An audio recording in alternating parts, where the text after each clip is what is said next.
नमस्कार दोस्तों, चलिए जानते हैं राजस्थान की फटाफट 25 बड़ी खबरों को सिर्फ 10 मिनट में। लेकिन उससे पहले आप यह वीडियो किस जगह से देख रहे हैं हमें कमेंट में जरूर बताएं। राजस्थान में मौसम ने अचानक करवट बदली और लोगों की दिनचर्या पर सीधा असर दिखने लगा। पश्चिमी जिलों जैसलमेर, बाड़मेर और बीकानेर में भीषण गर्मी का रेड अलर्ट जारी हुआ। तापमान 43 डिग्री तक पहुंचने की चेतावनी दी गई। प्रशासन ने दोपहर में बाहर निकलने से मना किया। जगह जगह प्याऊ और ORS केंद्र बढ़ाए गए, जिससे राहत मिल रही है। जयपुर में क्रिकेट का माहौल कुछ अलग ही नजर आया, क्योंकि राजस्थान रॉयल्स और लखनऊ के बीच बड़ा मुकाबला होने जा रहा है। सवाई मानसिंह स्टेडियम के बाहर सुबह से भीड़ जुटनी शुरू हो गई। सुरक्षा के पुख्ता इंतजाम किए गए हैं। टीम प्लेऑफ की ओर बढ़ना चाहती है, जिससे शहर में उत्साह साफ दिखाई दे रहा है। इस स्टेट के जयपुर में राजनीतिक माहौल अचानक गर्मा गया, जब अशोक गहलोत ने प्रेस कॉन्फ्रेंस कर सरकार पर सीधा हमला बोला। उन्होंने आदर्श क्रेडिट कोऑपरेटिव सोसाइटी घोटाले में निवेशकों का पैसा वापस न मिलने पर सवाल उठाए। करीब 15 करोड़ की रकम फंसी बताई जा रही है, जिससे सरकार पर दबाव और बढ़ गया है।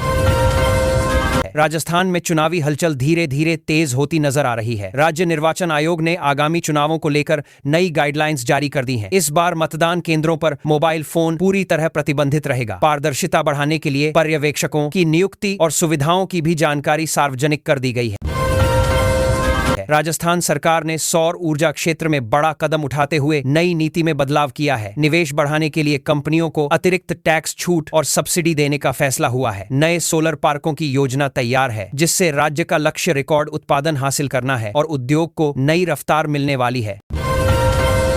जोधपुर संभाग में मौसम अचानक बदलने वाला है और लोगों को सतर्क रहने की सलाह दी गई है। शाम के समय धूल भरी आंधी चलने की संभावना जताई गई है, जिसकी रफ्तार 30 किलोमीटर प्रति घंटे तक हो सकती है। किसानों को खास तौर पर फसल सुरक्षित रखने को कहा गया है, जिससे नुकसान से बचा जा सके।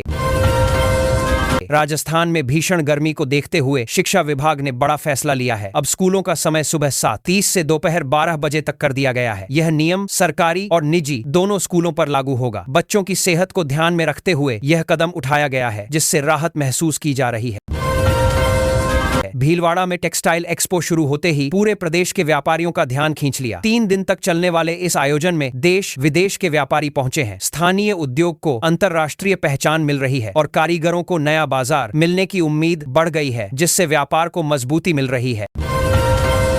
मारवाड़ के सूखे इलाकों में राहत की खबर ने लोगों के चेहरे पर उम्मीद जगा दी है। सरकार ने 500 करोड़ रुपए के बड़े पेयजल प्रोजेक्ट को मंजूरी दे दी है, जिसके तहत पाइपलाइन से दूर दराज गांवों तक पानी पहुंचाया जाएगा। करीब 200 गांवों को इसका फायदा मिलेगा, जिससे वर्षों पुरानी पानी की किल्लत कम होती नजर आ रही है। किसानों के लिए राहत भरी खबर आई है, जहां कृषि कल्याण योजना के तहत नई सब्सिडी लागू की गई है। किसानों को कृषि यंत्र और उन्नत बीज सस्ती दरों पर मिलेंगे। जिला स्तर पर शिविर लगाए जा रहे हैं, जहां पात्रता जांच और आवेदन की सुविधा दी जा रही है, जिससे खेती की लागत कम होगी और उत्पादन बढ़ाने में मदद मिलेगी। ग्रामीण छात्रों के लिए आज एक बड़ा फैसला लिया गया, जिसमें 100 से अधिक सरकारी स्कूलों को उच्च माध्यमिक स्तर पर अपग्रेड किया गया है। इससे छात्रों को आगे की पढ़ाई के लिए दूर नहीं जाना पड़ेगा। नए शिक्षकों की नियुक्ति और प्रयोगशालाओं का निर्माण भी किया जाएगा, जिससे शिक्षा की गुणवत्ता में सुधार आने की उम्मीद है। ऊर्जा के क्षेत्र में राजस्थान तेजी से आगे बढ़ रहा है, जहां पश्चिमी जिलों में 3 नए बड़े सौर पार्कों को मंजूरी दी गई है। इससे बिजली उत्पादन क्षमता बढ़ेगी और राज्य आत्मनिर्भर बनने की दिशा में आगे बढ़ेगा। यह कदम पर्यावरण संरक्षण के लिए भी महत्वपूर्ण माना जा रहा है, जिससे स्वच्छ ऊर्जा को बढ़ावा मिलेगा। पानी की समस्या से जूझ रहे इलाकों के लिए राहत भरी खबर आई है, जहां जल जीवन मिशन के तहत 15 गांवों को हर घर जल श्रेणी में शामिल किया गया है। अब हर घर तक पाइपलाइन से शुद्ध पेयजल पहुंचाया जा रहा है, जिससे ग्रामीणों को बड़ी राहत मिली है और जल संकट धीरे धीरे कम होने की दिशा में काम जारी है। पर्यटन को बढ़ावा देने के लिए पैलेस ऑन व्हील्स का नया रूट तैयार किया गया है। इसमें नए ऐतिहासिक स्थल और किले शामिल किए गए हैं। इससे विदेशी और घरेलू पर्यटकों की संख्या बढ़ेगी, स्थानीय हस्तशिल्प को बढ़ावा मिलेगा और पर्यटन से जुड़े लोगों की आय में वृद्धि होने की उम्मीद है। युवाओं को रोजगार से जोड़ने के लिए 50 नए व्यावसायिक प्रशिक्षण केंद्र खोलने का फैसला लिया गया है। इन केंद्रों में IT, रिटेल और पर्यटन क्षेत्रों में प्रशिक्षण दिया जाएगा। कंपनियों के साथ समझौते भी किए गए हैं, जिससे ट्रेनिंग के बाद युवाओं को रोजगार मिलने में मदद मिलेगी और बेरोजगारी कम करने का प्रयास किया जा रहा है। बालिकाओं के उज्जवल भविष्य के लिए लाड़ो प्रोत्साहन योजना लागू की गई है। इसके तहत पात्र परिवारों को आर्थिक सहायता दी जा रही है। यह राशि फिक्स्ड डिपॉजिट के रूप में दी जाएगी। डिजिटल पोर्टल अपडेट किया गया है, जिससे पैसा सीधे खातों में पहुंचेगा और बालिकाओं की शिक्षा को बढ़ावा देने में मदद मिलेगी। ग्रामीण विकास को मजबूत करने के लिए सांसद आदर्श ग्राम योजना की समीक्षा की गई है। अधिकारियों को निर्देश दिए गए हैं कि पेयजल, सड़क और स्वच्छता से जुड़े कार्य समय पर पूरे हों। गांवों को डिजिटल रूप से सशक्त बनाने पर भी जोर दिया जा रहा है, जिससे वहां रहने वाले लोगों को बेहतर सुविधाएं मिल सकें। स्वास्थ्य सेवाओं को बेहतर बनाने के लिए 20 नए उप स्वास्थ्य केंद्र शुरू किए जा रहे हैं। इन केंद्रों पर मुफ्त जांच और दवाइयों की सुविधा मिलेगी। साथ ही आयुष्मान योजना के तहत निजी अस्पतालों की संख्या बढ़ाई गई है, जिससे गंभीर बीमारियों के इलाज के लिए लोगों को अधिक विकल्प मिलेंगे और इलाज आसान होगा। स्टार्टअप को बढ़ावा देने के लिए 10 उद्यमियों को अनुदान दिया गया है। इन स्टार्टअप्स ने कृषि और शिक्षा क्षेत्र में नए प्रयोग किए हैं। सरकार उन्हें मेंटरशिप और सहायता भी दे रही है। अगले प्राप्तिकर मंत्री प्रदल्या सारी तक, जिससे युवा आगे बढ़कर खुद का व्यवसाय शुरू कर सकें और रोजगार के नए अवसर पैदा कर सकें। डिजिटल सुविधा को गांवों तक पहुंचाने के लिए 500 ग्राम पंचायतों में मुफ्त वाई-फाई शुरू किया गया है। इससे छात्रों को ऑनलाइन पढ़ाई में मदद मिलेगी और ग्रामीणों को सरकारी योजनाओं की जानकारी आसानी से मिल सकेगी। ई-मित्र केंद्रों के जरिए डिजिटल लेन देन और आवेदन प्रक्रिया भी तेज होगी। पशुपालकों के लिए राहत भरी खबर है, जहां मवेशियों के लिए टीकाकरण अभियान शुरू किया गया है। मोबाइल वेटरनरी यूनिट्स गांव जाकर दवाएं और जानकारी दे रही हैं। इससे पशुधन को बीमारियों से बचाया जा सकेगा और दुग्ध उत्पादन को स्थिर रखने में मदद मिलेगी। खेल को बढ़ावा देने के लिए उदयपुर और जोधपुर में अंतर्राष्ट्रीय स्तर के स्टेडियम बनाए जा रहे हैं। इन स्टेडियमों में आधुनिक प्रशिक्षण सुविधाएं और खिलाड़ियों के लिए आवास की व्यवस्था होगी, जिससे स्थानीय खिलाड़ियों को बेहतर प्रशिक्षण मिलेगा और वे राष्ट्रीय व अंतर्राष्ट्रीय स्तर पर प्रदर्शन कर सकेंगे। हस्तशिल्प और कला को बढ़ावा देने के लिए जयपुर में विशेष प्रदर्शनी आयोजित की गई है। इसमें विभिन्न जिलों के कलाकार अपनी कला का प्रदर्शन कर रहे हैं। इससे उन्हें सीधे बाजार मिलेगा, बिचौलियों की भूमिका कम होगी और कलाकारों की आय बढ़ाने में मदद मिलेगी, जिससे उनकी आर्थिक स्थिति मजबूत होगी। पर्यावरण संरक्षण के लिए हरित राजस्थान अभियान की तैयारी शुरू हो गई है। वन विभाग ने पौध तैयार करने का काम तेज कर दिया है। इस साल करोड़ों पौधे लगाने का लक्ष्य रखा गया है, जिससे हरियाली बढ़ेगी और पर्यावरण संतुलन बनाए रखने में मदद मिलेगी।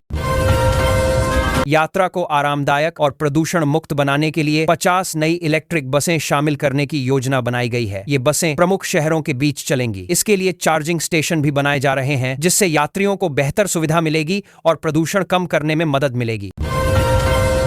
लोगों की समस्याओं को गांव में ही हल करने के लिए प्रशासन गांवों के संघ अभियान शुरू किया जाएगा। इसमें जमीन से जुड़े मामलों का निपटारा मौके पर ही किया जाएगा। अधिकारियों को प्रशिक्षण दिया जा रहा है, जिससे लोगों को बार बार दफ्तर जाने की जरूरत नहीं पड़ेगी और काम जल्दी निपट सकेंगे। श्रद्धालुओं की बढ़ती भीड़ को देखते हुए खाटू श्याम जी मंदिर में नई सुविधाएं शुरू की गई हैं। विश्राम गृह और कतार प्रबंधन प्रणाली को बेहतर बनाया गया है। सुरक्षा व्यवस्था भी मजबूत की जा रही है, जिससे दर्शन करने आने वाले लोगों को सुविधा मिले और उन्हें किसी तरह की परेशानी का सामना न करना पड़े। खाद्य सुरक्षा को लेकर सख्ती बढ़ाई गई है, जहां शुद्ध के लिए युद्ध अभियान जारी है। विभिन्न शहरों में खाद्य पदार्थों के नमूने लिए जा रहे हैं और व्यापारियों को गुणवत्ता बनाए रखने के निर्देश दिए गए हैं, जिससे लोगों को मिलावट रहित खाद्य पदार्थ मिल सकें और उनका स्वास्थ्य सुरक्षित रह सके। औद्योगिक विकास को बढ़ावा देने के लिए भिवाड़ी और नीमराणा में नए इंडस्ट्रियल जोन बनाए जाएंगे। इसके लिए टेंडर प्रक्रिया शुरू हो चुकी है। कई कंपनियों ने निवेश में रुचि दिखाई है, जिससे उद्योग बढ़ेंगे और रोजगार के नए अवसर पैदा होने की संभावना है, जिससे राज्य की अर्थव्यवस्था को मजबूती मिलेगी।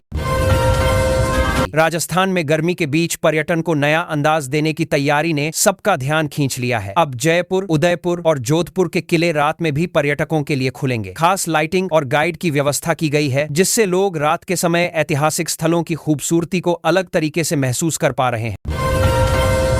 राजस्थान में युवाओं के लिए रोजगार का नया मौका सामने आया है, जिससे उम्मीदें बढ़ने लगी हैं। आईटी सेक्टर में 500 पदों पर भर्ती के लिए अधिसूचना जारी की गई है। इसमें सॉफ्टवेयर डेवलपर और डेटा एनालिस्ट जैसे पद शामिल हैं, जिससे डिजिटल सेवाओं को मजबूत करने के साथ साथ युवाओं को नए अवसर मिलते नजर आ रहे हैं। ग्रामीण इलाकों में पशुपालकों के लिए राहत भरी खबर सामने आई है, जिससे उनकी चिंता कुछ कम हुई है। सरकार ने पशुधन बीमा योजना के दूसरे चरण में ऊंट और बकरियों को भी शामिल कर लिया है। 70% तक सब्सिडी दी जा रही है, 1 साल बाद दी जा रही है, जिससे पशुओं के नुकसान की भरपाई करना अब पहले से आसान हो रहा है। कोटा में छात्रों के लिए शुरू हुई नई पहल ने माहौल को सकारात्मक बना दिया है। हैप्पीनेस सेंटर खोले गए हैं, जहां छात्रों को मुफ्त काउंसलिंग, योग और संगीत सिखाया जा रहा है। पढ़ाई के दबाव को कम करने पर खास ध्यान दिया जा रहा है, जिससे छात्रों को मानसिक रूप से मजबूत बनाने की कोशिश साफ दिख रही है। जयपुर में स्मार्ट सिटी प्रोजेक्ट की रफ्तार अब साफ नजर आने लगी है, जिससे लोगों को बदलाव महसूस हो रहा है। 4 दीवारी क्षेत्र में भूमिगत बिजली लाइनों का काम तेजी से चल रहा है। जून 2026 तक इसे पूरा करने का लक्ष्य रखा गया है, जिससे शहर की सुंदरता और बिजली व्यवस्था दोनों बेहतर होने की उम्मीद बढ़ी है। राजस्थान रोडवेज ने यात्रियों के सफर को बेहतर बनाने के लिए नया कदम उठाया है। जयपुर से अजमेर के बीच 50 इलेक्ट्रिक बसें चलाने का फैसला लिया गया है। ये बसें आधुनिक सुविधाओं से लैस होंगी और प्रदूषण भी कम करेंगी, जिससे यात्रियों को आरामदायक और पर्यावरण के अनुकूल सफर मिल रहा है। प्रदेश में मिलावट के खिलाफ सख्त कार्रवाई शुरू होते ही बाजारों में हलचल बढ़ गई है। शुद्ध के लिए युद्ध अभियान के तहत मिठाइयों और मसालों की जांच की जा रही है। स्वास्थ्य विभाग की टीमें लगातार सैंपल ले रही हैं, जिससे लोगों को शुद्ध खाद्य सामग्री मिल सके और गलत काम करने वालों पर दबाव बना है। झुंझुनू में महिलाओं को आत्मनिर्भर बनाने की दिशा में बड़ा कदम उठाया गया है, जिससे उनका आत्मविश्वास बढ़ता नजर आ रहा है। 200 महिलाओं को सिलाई मशीनें दी गईं और प्रशिक्षण भी दिया गया। अब महिलाएं घर बैठे काम शुरू कर पा रही हैं, जिससे उनकी आमदनी बढ़ने की संभावना साफ दिखाई दे रही है। चित्तौड़गढ़ किले में शुरू हुआ संरक्षण कार्य लोगों को अपनी विरासत से जोड़ने का काम कर रहा है। ऐतिहासिक हिस्सों की मरम्मत और जीर्णोद्धार किया जा रहा है, जिससे किले की मजबूती बनी रहे। पर्यटकों की सुरक्षा को ध्यान में रखते हुए यह काम किया जा रहा है, जिससे पर्यटन को भी नया सहारा मिल रहा है। राजस्थान के अलग अलग जिलों में शुरू हुए कृषि मेले किसानों के लिए नई सीख लेकर आए हैं। यहाँ आधुनिक तकनीक, उन्नत बीज और नए कृषि यंत्रों की जानकारी दी जा रही है। कम पानी में ज्यादा पैदावार कैसे ली जाए, इस पर खास जोर दिया जा रहा है, जिससे खेती को लाभकारी बनाने की दिशा में बदलाव दिख रहा है। उदयपुर में आयुर्वेद चिकित्सा शिविर शुरू होते ही लोगों की भीड़ उमड़ पड़ी, जिससे इसकी जरूरत साफ समझ आ रही है। 7 दिन तक चलने वाले इस शिविर में मुफ्त इलाज और दवाएं दी जा रही हैं। पुराने रोगों से परेशान लोग बड़ी संख्या में पहुंच रहे हैं, जिससे आयुर्वेद पर भरोसा बढ़ता नजर आ रहा है। जयपुर में खेल को लेकर नई सोच सामने आई है, जिससे खिलाड़ियों में उत्साह बढ़ गया है। नई खेल नीति पर चर्चा के दौरान खिलाड़ियों और प्रशिक्षकों से सुझाव लिए गए। ग्रामीण प्रतिभाओं को आगे लाने और उन्हें आर्थिक सहायता देने की योजना बनाई जा रही है, जिससे खेल के क्षेत्र में नई उम्मीदें बन रही हैं। जयपुर मेट्रो के फेज X का काम तेजी से आगे बढ़ता दिख रहा है, जिससे शहर की तस्वीर बदलने की उम्मीद बढ़ गई है। बड़ी चौपड़ से ट्रांसपोर्ट नगर तक सुरंग का 80% काम पूरा हो चुका है। इंजीनियरों ने तय समय में काम खत्म करने का भरोसा जताया है, जिससे यातायात में राहत मिलती नजर आ रही है। बीकानेर के राजकीय महाविद्यालय में डिजिटल लाइब्रेरी शुरू होने से छात्रों में नई ऊर्जा देखने को मिल रही है। अब उन्हें लाखों बुक्स और रिसर्च पेपर तक मुफ्त पहुंच मिल रही है। प्रतियोगी परीक्षाओं की तैयारी करने वाले छात्रों के लिए यह सुविधा काफी मददगार साबित हो रही है। जयपुर नगर निगम ने स्वच्छता को लेकर नई योजना लागू की है, जिससे शहर में बदलाव की उम्मीद बढ़ी है। घर घर कचरा संग्रहण के साथ नए प्लांट लगाए जा रहे हैं। लोगों को जागरूक करने के लिए अभियान भी चलाया जा रहा है, जिससे साफ सफाई को लेकर जिम्मेदारी बढ़ती नजर आ रही है। जोधपुर में शुरू हुआ राजस्थान उत्सव लोगों को अपनी संस्कृति के करीब ला रहा है। लोक कलाकारों की प्रस्तुतियां और पारंपरिक व्यंजन लोगों को आकर्षित कर रहे हैं। बड़ी संख्या में लोग इसमें शामिल हो रहे हैं, जिससे प्रदेश की सांस्कृतिक पहचान को नई पीढ़ी तक पहुंचाने की कोशिश सफल होती दिख रही है। मौसम ने अचानक करवट ली और लोगों को राहत की उम्मीद दिखी, क्योंकि उत्तर और पूर्वी राजस्थान में आंधी और हल्की बारिश का अलर्ट जारी हुआ। जयपुर, अलवर और भरतपुर संभाग में गरज चमक के साथ बारिश संभव है। पश्चिमी विक्षोभ सक्रिय होने से तापमान 2-3 डिग्री गिर सकता है, जिससे भीषण गर्मी से परेशान लोगों को राहत मिलने के संकेत मिल रहे हैं। सुबह से तेज धूप ने जयपुर में गर्मी बढ़ा दी, लेकिन शाम तक मौसम बदलने की संभावना जताई गई है। अधिकतम तापमान 40 डिग्री और न्यूनतम 24 डिग्री रहने का अनुमान है। हल्के बादल छाने और ठंडी हवाएं चलने की संभावना है, जिससे रात के समय तापमान में गिरावट आ सकती है और लोगों को थोड़ी राहत मिल सकती है। राज्य के विकास को गति देने के लिए बजट 2026 के तहत कई परियोजनाओं पर काम शुरू हो गया है। मुख्यमंत्री भजनलाल शर्मा के नेतृत्व में सड़कों का चौड़ीकरण और नए फ्लाईओवर बनाए जाएंगे। इसके लिए फंड जारी कर दिया गया है, जिससे ग्रामीण और शहरी क्षेत्रों के बीच कनेक्टिविटी मजबूत होगी और व्यापार व परिवहन व्यवस्था बेहतर होने की उम्मीद है। राजस्थान में मौसम ने अचानक करवट बदली और लोगों की दिनचर्या पर सीधा असर दिखने लगा। पश्चिमी जिलों जैसलमेर, बाड़मेर और बीकानेर में भीषण गर्मी का रेड अलर्ट जारी हुआ। तापमान 43 डिग्री तक पहुंचने की चेतावनी दी गई। प्रशासन ने दोपहर में बाहर निकलने से मना किया। जगह जगह प्याऊ और ORS केंद्र बढ़ाए गए, जिससे राहत मिल रही है। जयपुर में क्रिकेट का माहौल कुछ अलग ही नजर आया, क्योंकि राजस्थान रॉयल्स और